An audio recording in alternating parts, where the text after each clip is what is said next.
जैसे कि अमीर होने का शो ऑफ करना, फालतू में गैर जिम्मेदाराना तरीके से पैसा खर्च करना, और इसका नतीजा यह निकलता है कि एक दिन ऐसे लोग बैंक करप्ट यानी कंगाल हो जाते हैं। इसका मुख्य रीज़न है कि ऐसे लोग पैसे की वैल्यू को नहीं समझते और वह अपने पैसे को खो देते हैं। वैसे तो अमीर बनने के अनेक रास्ते हैं, लेकिन अपनी अमीरी को बरकरार रखने के लिए एक ही उपाय है कि हमें पैसों की वैल्यू को समझना चाहिए। तो चलिए दोस्तों, आज के इस the psychology of money book summary इन हिंदी में इसी को समझते हैं कि जैसे मॉर्गन हाउसल यानी इसने लिखा है कि मॉर्गन हाउसल एक बेहतरीन लेखक के साथ स्टॉक मार्केट इन्वेस्टर भी हैं। यह बुक हमें केवल साइकोलॉजी ऑफ मनी को नहीं बताती, बल्कि ये हमें और भी कई लेसन सिखाती है, जैसे कि पैसा कैसे जोड़ना सीखें, अमीर बनने के लिए माइंडसेट क्या होना चाहिए, क्योंकि सोचने का तरीका भी तो होता है ना। तो पैसे बर्बाद मत करो, पहला तो यही है, डोंट वेस्ट मनी।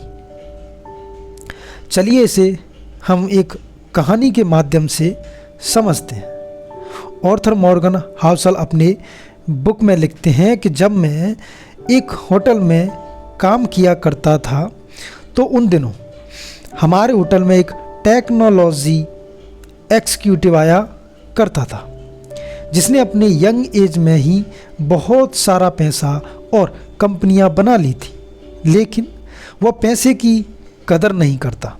पैसे के प्रति उसका व्यवहार बहुत ही स्टूपिड था। वह हर समय अपने पास नोटों की बंडल लेकर घूमता और शराब के नशे में हमेशा धूत रहता, अपने अमीरी होने का दिखावा करता। ऑर्थर मॉर्गन हाउसल आगे कहते हैं कि एक दिन इस इंसान ने कुछ ऐसा किया जिसके बारे में जानकर आप चौंक जाएंगे। दरअसल वह इंसान अपनी दोस्तों को एक नोट की गड्डी देकर कहता है कि इसे सोने के सिक्के में कन्वर्ट करके लाओ। इसके बाद वह अपने दोस्तों के साथ मिलकर इस सोने के सिक्के को समुद्र में फेंक दें और गेम खेलते हैं, कौन गोल्ड कॉइन कितनी दूर फेंक पाता है। पैसों के साथ उसका यह व्यवहार उसे जल्द ही बैंक करप्ट बना देगा। ऑर्थर मॉर्गन हाउसल अपने बुक में एक दूसरी कहानी भी बताते हैं। वो बताते हैं, ऑर्थर मॉर्गन हाउसल अपने बुक में एक दूसरी कहानी भी बताते हैं कि अमेरिका गांव का एक असाधारण व्यक्ति जिसका नाम रोनाल्ड जेम्स था, जिसने 25 वर्षों तक गैस स्टेशन पर कारों की मरम्मत की, 17 वर्षों तक फर्श पर झाड़ू लगाया। लेकिन जब उस व्यक्ति की मौत 92 ईयर्स बाद हुई तो उसके चर्च देश विदेश न्यूज़ चैनल और अखबारों में होने लगी, क्योंकि मरते समय उस साधारण सफाई कर्मी के पास 58 करोड़ की संपत्ति थी, जिसमें 43 करोड़ रुपए उसने चैरिटी में दान किए था। बाकी के 15 करोड़ रुपए अपने सौतेले बच्चे के लिए छोड़ गया था। आखिर उसके पास इतना पैसा आया कहाँ से? इसके बारे में पता किया गया तो पता चला कि ब्लू चिप फंड में पैसे लगाया करता था और कंपाउंडिंग के पावर से उसका छोटा सा इन्वेस्टमेंट इतना बड़ा नेटवर्थ बन गया। अब ऑर्थर मॉर्गन हाउसल उस टेक्नोलॉजी एग्जीक्यूटिव और एक साधारण से सफाई कर्मचारी के पैसे के प्रति बिहेवियर को कंपेयर करते हैं और कहते हैं कि पैसों को अर्न करना या उसे सेव करने के लिए किसी टेक्निकल नॉलेज की ज़रूरत नहीं है, बल्कि यह उसके ऊपर डिपेंड करता है कि आप पैसों को कैसे खर्च करते हैं, पैसे के प्रति आपका रवैया कैसा है। पैसा कमाना एक स्किल है जिससे कोई भी इंसान सीख कर फाइनेंशियली सक्सेस पा सकता है। जहां एक टेक्नोलॉजी एग्जीक्यूटिव वेल एजुकेटेड होने के बावजूद बैंक करप्ट हो गया, वहीं एक सफाई कर्मचारी जो बिना पढ़े लिखे होने के बावजूद पैसे के प्रति बिहेवियर को इतना अच्छा रखता है कि ब्लू चिप स्टॉक में इन्वेस्ट करता है और एक दिन करोड़पति बन जाता है। कोई भी मूर्ख नहीं है, no one is crazy. Author अपने नेक्स्ट लेसन में कहते हैं कि बहुत से लोग अपने पैसों के साथ मूर्खतापूर्ण व्यवहार करता है, हालांकि वे लोग मूर्ख नहीं हैं। असल में आज की पीढ़ियां फिल्म देखने, लॉटरी का टिकट खरीदने और गेम खेलने के पीछे अपने पैसों को ज़्यादातर बर्बाद यानी हिस्सा कर खर्च कर देते हैं। यह काम ज़्यादातर वही लोग करते हैं जो गरीब होते हैं, जो इमरजेंसी में 20 या 25 हज़ार रुपये भी अरेंज नहीं कर सकते। क्या ऐसे लोगों का लॉटरी टिकट खरीदने का कोई सेंस बनता है? ऐसे लोगों को उन पैसों का इमरजेंसी नीड के लिए बचा कर रखना चाहिए, जो कि वह लोग नहीं करते। उन लोगों का कहना है कि पैसा सेविंग करना हम लोगों के लिए पॉसिबल नहीं है, क्योंकि हम जितना कमाते हैं उससे कहीं ज़्यादा रुपए खर्च हो जाते हैं। हमारे पास सेविंग की पॉसिबिलिटी ही नहीं है। ऐसे में बड़ी गाड़ियाँ और बड़े घरों के बारे में सोचना, बड़े स्कूलों में अपने बच्चों का एडमिशन कराना, यह सब हमारे पहुंच से बाहर है। इन्हीं सपनों को पूरा करने के लिए हम लॉटरी टिकट को खरीदते हैं।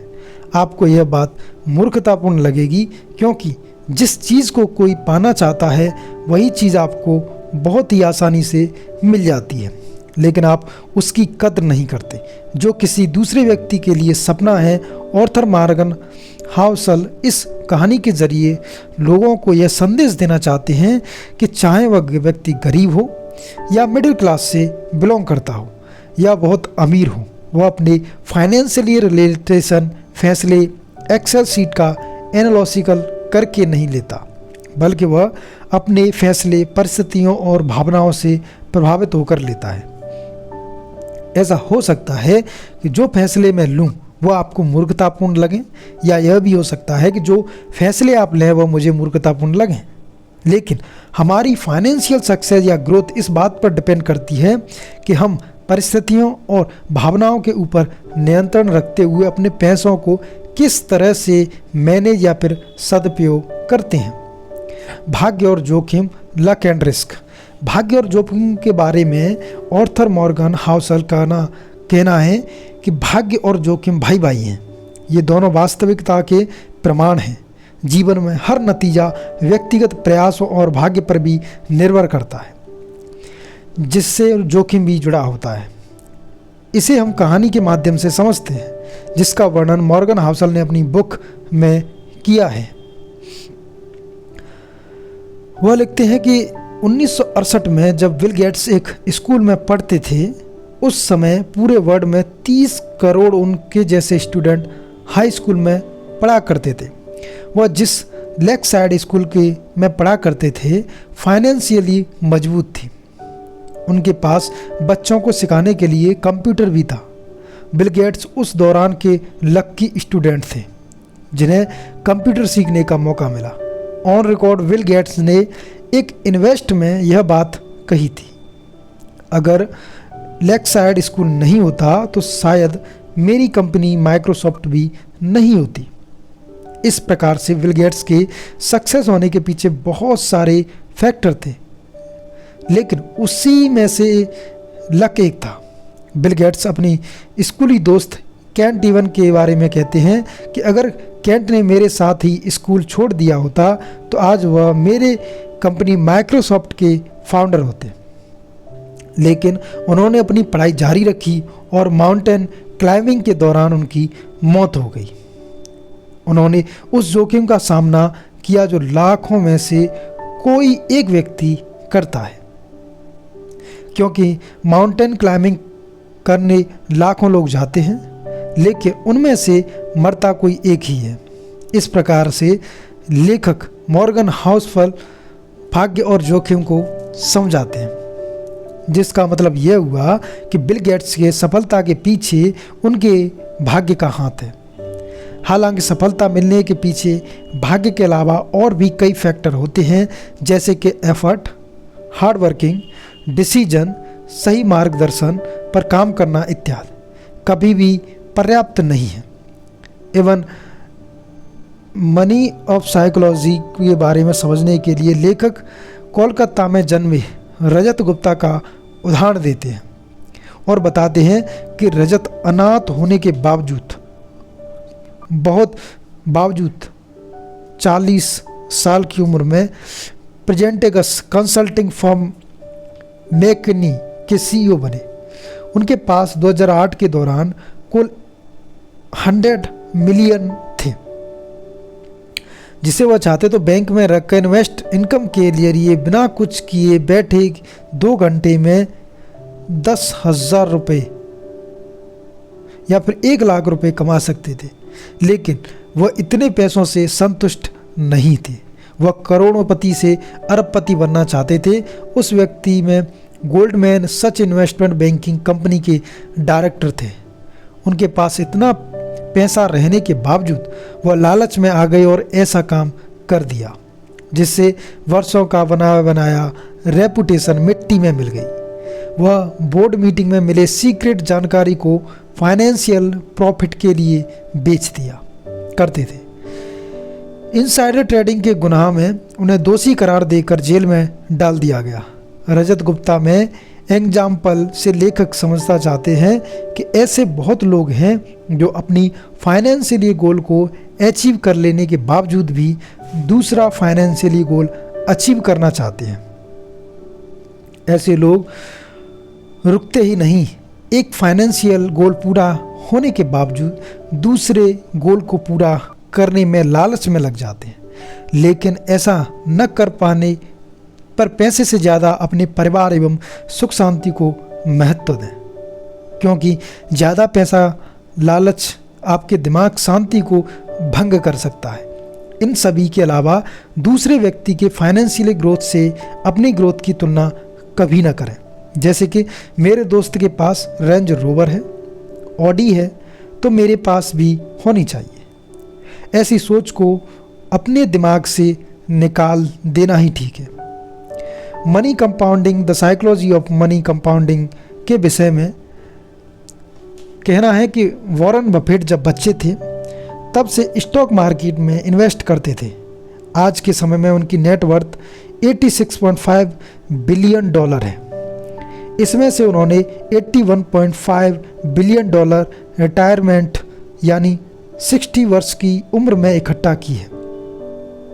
इसमें कोई संदेह नहीं है कि आज के समय में वॉरेन बफेट अद्भुत इन्वेस्टर हैं, लेकिन उनके जीवन से यह सीखने को मिलता है कि पैसा बनाने के लिए कंसिस्टेंटली इन्वेस्ट करते रहना चाहिए।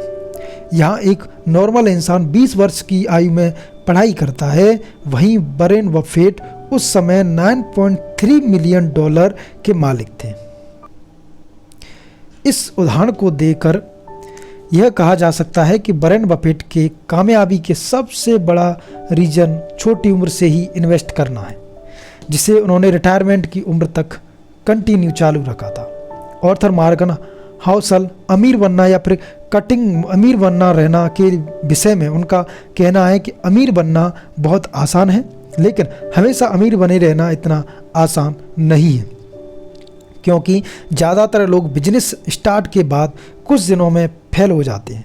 ऐसा बहुत सारे सेलिब्रिटी करते हैं जिन्होंने फाइनेंशियली ग्रोथ किया है, लेकिन समय बीतने के बाद ही ब्रोकन हो गए। वो अपनी अमीरियत बरकरार नहीं रख सके। इसीलिए अपने career, business field, stock marketing, investment के क्षेत्र में सक्सेस पाने के लिए सबसे ज़रूरी है कि हम लंबे समय तक सरवाइव कर सकें। इसे आप समझने के लिए वॉरेन बफेट का उदाहरण लिए जा सकता है कि हम ऐसा इसीलिए कह रहे हैं कि वॉरेन बफेट के साथ ऐसा बहुत सारे इन्वेस्टर थे जिन्होंने स्टॉक मार्केट में इन्वेस्ट किया, लेकिन वॉरेन बफेट की तरह कामयाबी हासिल नहीं कर सके। इसका मुख्य कारण यह रहा है कि वह लंबे समय तक स्टॉक मार्केट में सरवाइव नहीं कर सकी, जिसकी वजह से वह लोग फेल हो गए। The psychology of money in Hindi से हमें सीखने को मिलता है कि अमीर बनने के अनेक रास्ते हैं, लेकिन कंटिन्यू अमीर बने रहने का एक ही रास्ता है। पैसे की इज्जत करना, उन्हें सही जगह पर इस्तेमाल करना, आपके पास जो भी है उसी में खुश रहना सीखें, हम्बल और बने रहें। तो इस प्रकार आज हमने साइकोलॉजी ऑफ मनी बुक को पूरा किया है। अगर आपको इस वीडियो से थोड़ा सा भी फ़ायदा हुआ हो, आप चाहते हैं कि आपके साथ आपके दोस्तों का भी भला हो, आपके परिवार में जो भी लोग हैं जो साइकोलॉजी ऑफ मनी को समझना चाहते हैं, उनके लिए आप ऐसा कर सकते हैं कि इस वीडियो को शेयर कर सकते हैं, वीडियो को लाइक कर सकते हैं और चैनल को सब्सक्राइब कर सकते हैं आने वाली वीडियो की नोटिफिकेशन के लिए। तो मिलते हैं एक नेक्स्ट वीडियो में, तब तक के लिए बाय बाय।